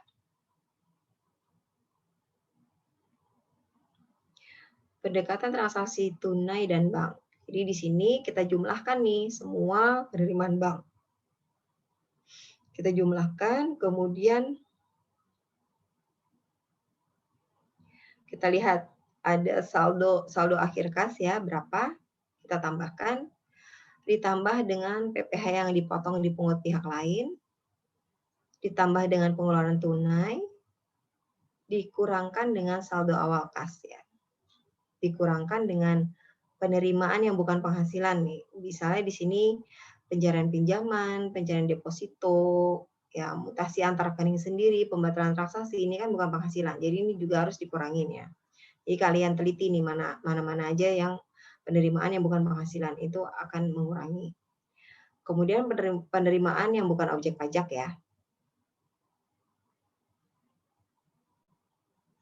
Kemudian dikurangi juga PPN yang dipungut sendiri ya. PPN yang dipungut sendiri diisi hanya apabila pemeriksa pajak dapat meyakini terdapat PPN yang dipungut dalam mutasi kredit bank dan penerimaan kas ya. Kalau tidak ya tidak ada PPN dipungut sendiri. Kemudian kita baru dapat penghasilan bruto seharusnya final dan non final. Ya, jadi ini rumusnya untuk pendekatan transaksi tunai dan bank. Jadi nanti dapat penghasilan bruto, kita cek dengan penghasilan wajib pajak yang dilaporkan di SPT. Yang kedua, kita masuk pendekatan sumber dan penggunaan dana. Nah, pendekatan sumber dan penggunaan dana ini sebaiknya digunakan apabila terdapat data ya. Sumber pendanaan kegiatan usaha wajib pajak baik internal maupun eksternal, dan penggunaan dana wajib pajak baik untuk kegiatan operasional maupun untuk penambahan harta. Ya, di sini sumber dan penggunaan dana. Jadi apabila semua penghasilan dan pengeluaran dilaporkan dengan benar, maka harusnya sumber dana dan penggunaan dana ini akan sama besar ya. Ya, jadi akan balance nih antara sumber dan penggunaan dana. setiap penggunaan dana ini selalu didukung oleh adanya sumber dana ya. Nggak mungkin lah wajib pajak tahu-tahu bisa gitu menggunakan dana, ada biaya tapi nggak ada penghasilan yang diteliti lebih lanjut. Kan kita prinsipnya adalah balance nih antara penghasilan dan pengeluaran, balance antara aset dan juga liabilities serta stakeholder equity ya. Nah, namun demikian, apabila penggunaan dana lebih besar daripada sumber dana, berarti ada sejumlah sumber dana yang tidak dilaporkan oleh wajib pajak. Nah, sumber dana tersebut perlu diyakini apakah sumber dana tersebut berasal dari penghasilan atau bukan. Nah, di sini tugas kalian nih sebagai pemeriksa untuk menelusuri sumber dana tersebut ya, apakah itu berasal dari penghasilan yang belum dilaporkan. Nah, yang ketiga adalah pendekatan penghitungan rasio. Nah, penghitungan rasio ini sebaiknya digunakan dalam kondisi nih apabila terdapat data yang dapat digunakan sebagai pembanding ya. Atau penghitungan rasio baik dari DJP, WP maupun dari pihak lain. Dan kegiatan usaha wajib pajak dapat dibandingkan dengan rasio yang diperoleh ya. Jadi biasanya adalah rasio-rasio keuangan yang bisa digunakan oleh pemeriksa sebagai benchmark wajib pajak ya. Kita bandingkan dengan rasio di industri wajib pajak apakah sama atau enggak. Ya, kalau misalnya terlalu diskrepansinya terlalu besar, ya perlu kita telusuri lebih lanjut nih apakah ada penghasilan yang tidak dilaporkan oleh wajib pajak. Jadi ini hanya merupakan indikasi awal ya, indikasi awal bahwa ada penghasilan yang belum dilaporkan oleh wajib pajak. Nah, pendekatan ini merupakan cara untuk menguji atau menghitung kembali peredaran usaha, HPP, laba bruto, laba bersih, ataupun penghasilan bruto secara keseluruhan dengan cara mengalihkan basis data dengan persentase rasio pembanding ya. Tergantung nih data yang ada di wajib pajak apa. Kita bandingkan dengan persentase atau rasio lainnya. Di sini ada contoh-contohnya ya, pendekatan penghitungan rasio nih. Ada macam-macam rasio nih bisa kalian lihat ya. Ada gross profit margin, ada net profit margin. Di sini rumusnya ada juga. Nanti kalian bisa lihat lebih lanjut ya. Nah, biasanya sih di laporan keuangan wajib pajak kan sudah ada juga nih rasio-rasio ya. Yang bisa kalian bandingkan dengan rasio-rasio yang ada di bursa efek bisa juga ya, ataupun di rasio-rasio yang ada di industri wajib pajak.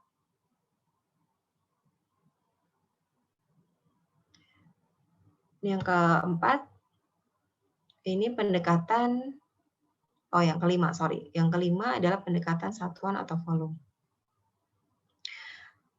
Nah, pendekatan satuan dan atau volume adalah cara untuk menentukan atau menghitung kembali jumlah penghasilan bruto wajib pajak atau pos SPT lainnya dengan menerapkan harga atau jumlah laba terhadap jumlah satuan dan atau volume usaha yang direalisasi oleh wajib pajak.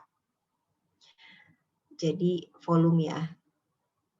Jadi di sini kita hanya membandingkan aja antara hasil output wajib pajak dengan penghasilannya gitu. Jadi misalnya kalau penghasilan wajib pajak 100 miliar, kalau misalnya dia usahanya jual beli barang ya kita lihat aja data penjualannya berapa, apakah sesuai dengan penghasilan yang dilaporkan.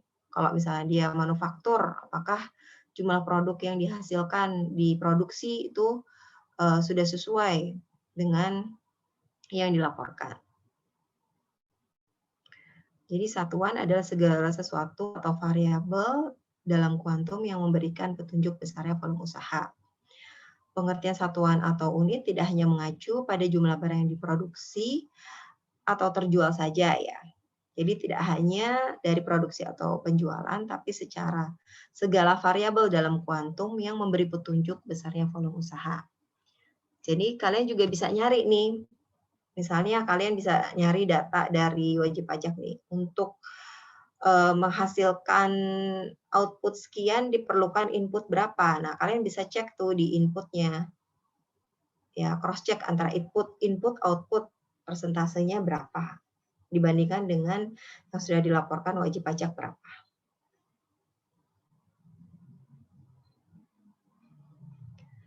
Nah, contoh satuan ya. Misalnya dalam hal WP bergerak di usahanya perdagangan. Kalian cek kuantitas barang dagangan yang terjual berapa dibandingkan dengan penghasilan yang dilaporkan wajib pajak. Kalau kuantitas barang dagangan yang terjual sangat banyak, tapi kok penghasilannya sedikit, nah itu kan jadi pertanyaan kalian, ini sudah dilaporkan semua atau belum. Kemudian di publikasi ya untuk manufaktur tadi,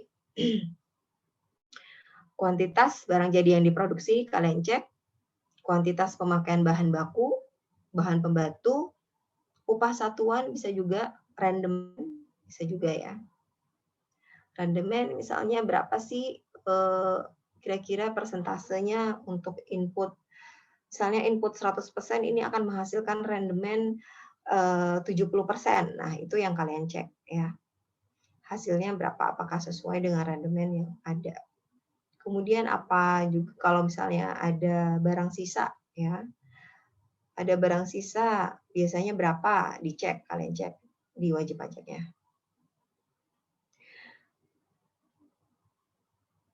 Kemudian di jasa ya, untuk WP yang bergerak di bidang jasa, variabel yang mengidentifikasi akan penghasilan tergantung karakteristik usaha wajib pajak. Misalnya untuk jasa dokter, kita lihat jumlah kunjungan pasiennya berapa. Jasa pengacara, jumlah jam konsultasinya berapa. Untuk hotel, berapa hari penggunaan kamarnya, kemudian penggunaan sabun atau barang pembantu lainnya yang dapat mengindikasikan kira-kira berapa sih penghasilan wajib pajak seperti apa. Jadi yang di sini pendekatan satuan atau volume ini yang perlu kalian perhatikan, berarti yang pertama kalian adalah memahami dulu nih bisnis wajib pajak ditentukan oleh apa, critical point-nya apa. Kalau manufaktur ya berarti kan kuantitas barang, input output-nya seperti apa, upahnya, SDM-nya. Kemudian kalau dokter kita lihat kunjungan pasiennya, bisa juga obat-obatannya seperti apa ya. Kemudian hotel tadi penggunaan kamarnya. Jadi kalian mesti cari nih kata kuncinya di dalam penghasilan wajib pajak nih apa. Itu sesuai dengan kondisi bisnis usahanya wajib pajak seperti apa.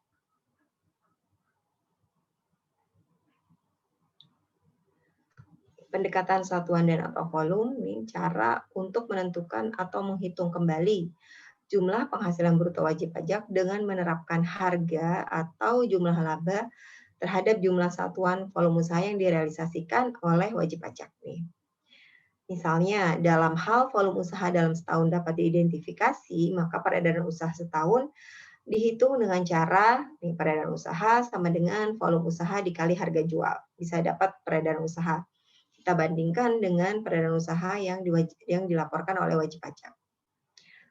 Nah, dalam hal volume usaha yang dapat diidentifikasi hanya untuk periode tertentu, maka volume usaha sebagai rumus di atas diproyeksikan dengan cara sebagai berikut. Jadi kita setahunkan ya, kalau misalnya kita dapatnya volume usaha bulanan ya kita setahunkan gitu misalnya.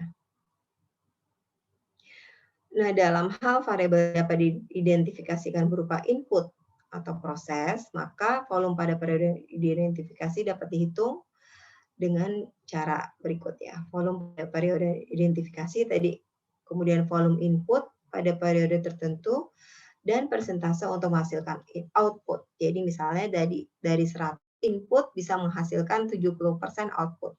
Nah, kalian bisa menghitung nih, berapa sih volume yang dihasilkan pada periode yang diidentifikasi. Ya, yang kelima, pendekatan biaya hidup. Nah, pendekatan biaya hidup nih untuk terutama untuk wajib pajak orang pribadi ya, kalau untuk badan nggak bisa. Biaya hidup ini adalah seluruh pengeluaran wajib pajak, tidak termasuk pengeluaran yang digunakan untuk menambah kekayaan. Nah, setidaknya apabila wajib pajak tidak memiliki utang, maka penghasilan wajib pajak tersebut minimal sama dengan biaya hidup. Penghasilan bruto tersebut merupakan titik impas, break even point bagi wajib pajak untuk mencukupi kebutuhan hidupnya tanpa adanya penambahan harta kekayaannya. Nah, dalam penerapan pendekatan ini, jumlah tanggungan wajib pajak serta pola dan gaya hidup dan keadaan tempat tinggal wajib pajak perlu diperhatikan untuk mendapatkan jumlah biaya hidup yang sewajarnya. Nah, biasanya juga ketika kita memeriksa wajib pajak orang pribadi ya, kita minta nih surat pernyataan biaya hidup wajib pajak. Kita minta berapa sih kira-kira biaya hidup sebulannya, misalnya dari biaya listriknya berapa, biaya internet, biaya sekolah anak, biaya makan sehari-hari, nah itu pendekatan biaya hidup ya, kita identifikasi karena seharusnya penghasilan wajib pajak ya bisalah mensupport biaya hidupnya wajib pajak ya, break even point. Nah, pentingnya di sini ketika kalian melakukan pemeriksaan juga kepo nih terhadap si wajib pajak ya. Kita lihat sosial medianya wajib pajak, apalagi sekarang zamannya sosmed ya. Mungkin wajib pajaknya nggak sosmed, tapi istri anaknya bisa jadi ikut sosmed, aktif bersosmed gitu. Kita bisa lihat nih kalau dilihat dari wajib pajak penghasilannya kok yang dilaporkan cuma 10 juta, tapi ternyata ditelusuri sosmed istri sama anaknya kerjaannya traveling terus ke luar negeri, terus pamer barang-barang branded, kemudian pamer mobilnya mobil bagus gitu ya. Nah, itu kan bisa jadi data nih bagi kita ya. Biasanya bapaknya nih nggak bersosmed nih, tapi istri sama anaknya nih perlu kita ketahui aktivitas sosmednya. Bisa jadi itu bisa jadi data yang berharga nih buat pemeriksa untuk mengetahui biaya hidup si wajib pajaknya. Nah, pengeluaran biaya hidup yang masuk nih tadi ya, konsumsi rumah tangga, biaya transportasi, pendidikan, kesehatan, rekreasi, lifestyle. Misalnya dia nge-gym, biaya gymnya berapa, biaya internetnya, nah, sumbangan, olahraga, pemeliharaan harta, pengeluaran berkaitan dengan peroleh penghasilan, pajak dan retribusi, dan pengeluaran lainnya. Nah, di sini kita minta nih daftar pengeluaran biaya hidup ke wajib pajak untuk diisi oleh wajib pajak. Tentu saja setelah diisi oleh wajib pajak, kita nggak serta-merta percaya juga 100% ya. Kita juga harus cross-check lagi dengan kondisi sebenarnya di lapangan. Kita lihat apakah wajib pajak rumahnya memang benar sesuai yang dilaporkan, mobil-mobilnya apakah sesuai dengan yang dilaporkan, gaya hidupnya seperti apa. Makanya tadi penting juga tuh untuk mengecek sosial medianya keluarga dari wajib pajak. Nah, yang terakhir, yang nomor 6 adalah pertambahan kekayaan bersih atau net worth. Nah, pendekatan pertambahan kekayaan bersih ini dilakukan dengan menghitung selisih kekayaan bersih wajib pajak ya di awal dan akhir tahun. Jadi kekayaan bersih ini adalah selisih antara harta dan kewajiban atau utang yang dimiliki oleh wajib pajak orang pribadi ya. Jadi penghasilan yang diterima atau diperoleh wajib pajak dapat digunakan untuk konsumsi, biaya hidup, dan untuk menambah kekayaan. Sehingga penghasilan wajib pajak orang pribadi dihitung dengan menjumlahkan pertambahan kekayaan bersih dengan biaya hidup.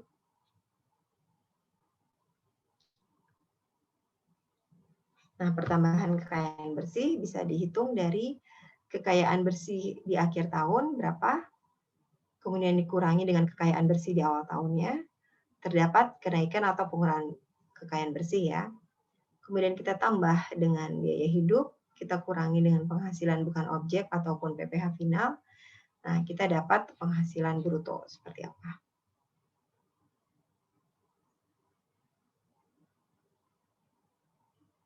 Nah, khusus untuk WPOP yang pengusaha, kekayaan bersih akhir tahunnya dikurangi dengan kekayaan bersih awal tahun, kemudian terdapat selisihnya berapa, ditambah biaya hidup, dan ditambah biaya usaha ya. Kemudian dikurangi penghasilan bukan objek atau PPh final, dan mendapatkan penghasilan bruto.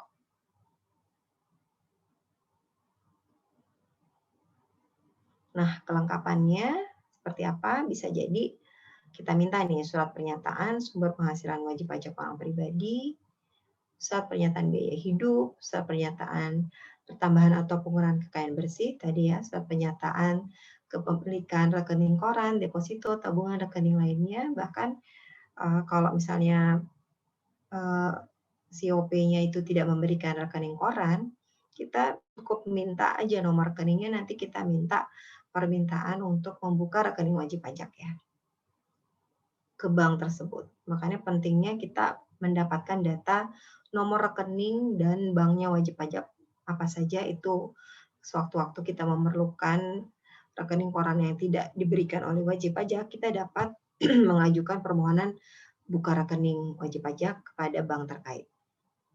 Nah, ada lagi surat pernyataan laporan keuangan tidak diaudit oleh akuntan publik ya. Ini juga harus diberikan kelengkapan dalam melakukan pemeriksaan terhadap wajib pajak orang pribadi yang usahawan. Ya. Oke, sampai sini, sampai dengan metode ya, metode pemeriksaan. Nanti terkait teknik dan prosedur akan kita pelajari di pertemuan berikutnya. Sampai dengan metode pemeriksaan, ini ada pertanyaan dari kalian? Silakan. Izin bertanya, Bu. Ya, nomor absen 25. Sebelumnya terkait biaya hidup, jadi kan kalau misalnya setahu saya tuh ada kadang pengusaha-pengusaha yang kayak menggunakan modal usahanya yang berasal dari dana gelap seperti untuk pencucian uang. Nah, apabila dalam saat kita melakukan pemeriksaan pajak, didapatkan bahwa modal yang didapat tersebut, misalnya kayak dia beli mobil mewah itu untuk pencucian uang yang ada di usaha dia. Nah, kalau misalnya kita mendapat kasus seperti itu, apakah itu tetap akan ditindaklanjuti oleh pemeriksa pajak atau diberikan ke pihak yang berwenang lainnya, Bu? Terima kasih. Ya, sekali lagi pajak ini kan tidak mengenal jenis penghasilannya ya. Misalnya gini, penghasilan dari manapun yang penting itu penghasilan menambah manfaat ekonomis, tidak peduli apakah dari perjudian, dari hal-hal ilegal itu kan dipajakin ya. Jadi berarti ada tambahan penghasilan yang belum dilaporkan. Nah, berarti itu penghasilan yang belum dilaporkan itu akan dikenakan pajak. Tapi apabila telah dikenakan pajak itu tidak juga serta-merta penghasilan itu menjadi legal, itu suatu hal yang berbeda ya. Perlu dibedakan antara legalitas penghasilan dengan pengenaan pajaknya. Jadi bukan berarti setelah distempel dikenakan pajak terus kemudian penghasilan itu jadi legal, enggak. Itu bisa jadi kita sampaikan tuh data tersebut terhadap kepada PPATK misalnya. Oh, ini ada indikasi pencucian uang nih gitu. Kita kasih data ke PPATK. Gitu. Tapi di sini yang perlu saya tekankan adalah bukan berarti kalau suatu penghasilan dikenakan pajak, kemudian penghasilan tersebut menjadi legal gitu ya. Jadi legalitas penghasilan itu suatu hal yang berbeda. Nanti untuk masalah pencucian uangnya ya nanti akan ditindaklanjuti lagi oleh PPATK gitu. Itu berbeda. Tapi pajaknya tetap harus dibayar. Itu tetap dikenakan pajak, dianggap penghasilan yang belum dilaporkan. Itu. Tapi nanti masalah pencucian uangnya itu merupakan hal yang berbeda lagi dengan pajak. Gitu ya. Baik, Bu. Terima kasih, Bu. Oke, ada lagi?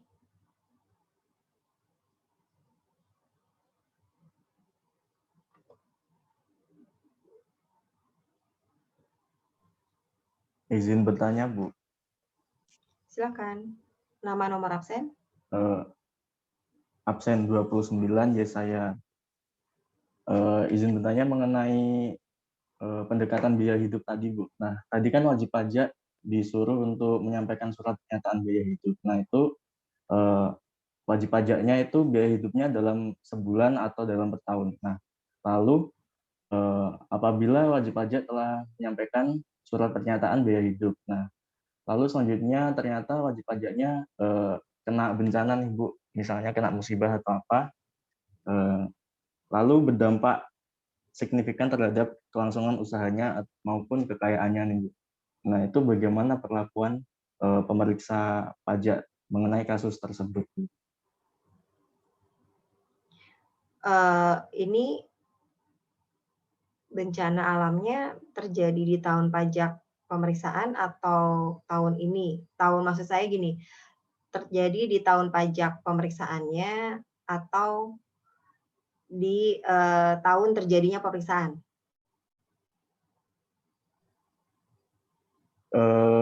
Terjadi di tahun apa?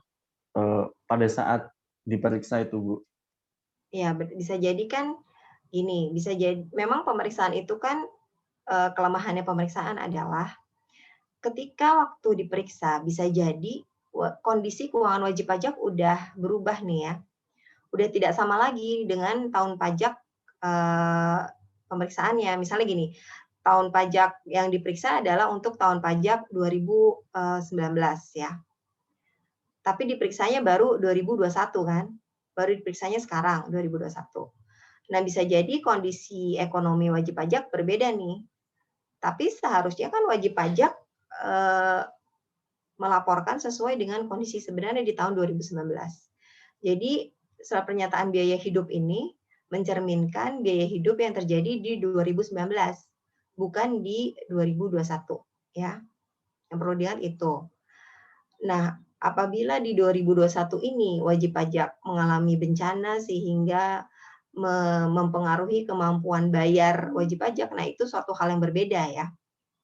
Berbeda, kalian perlu memisahkan ya antara kemampuan bayar wajib pajak dengan hasil pemeriksaannya. Kalau hasil pemeriksaan kita harus sesuai dengan hasil pemeriksaannya aja. Jadi sesuai dengan kondisi tahun 2019. Sesuai dengan berdasarkan hasil pemeriksaan tahun 2019, pernyataan hidup wajib pajak tahun 2019 itu terdapat penghasilan bruto sekian. Ya, itu penghasilan brutonya yang kita kenakan pajak ya. Penghasilan netonya nanti jadi berapa? Nah, itu yang kita kenakan pajak.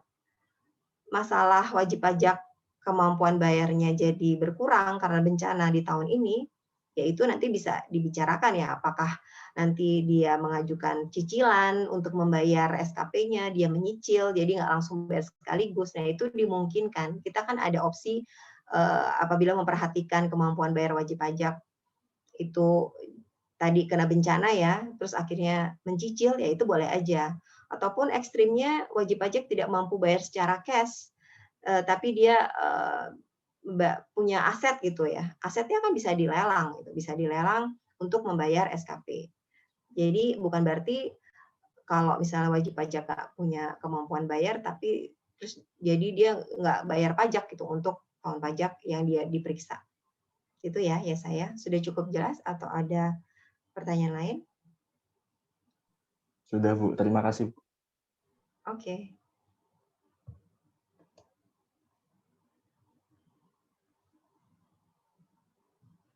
Ya, ada lagi?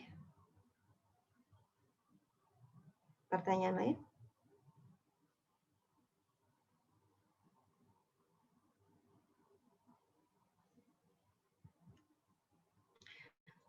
Oke, kalau nggak ada,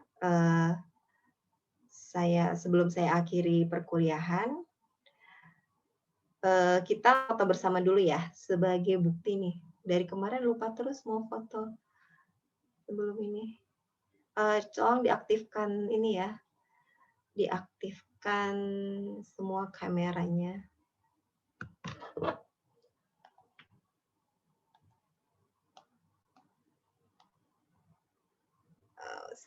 Bentar.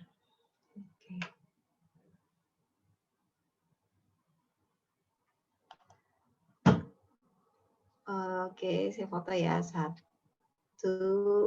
2.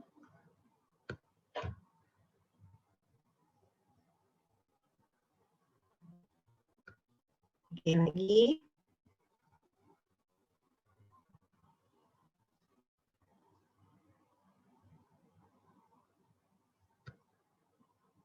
Oke, senyum ya. 1, 2,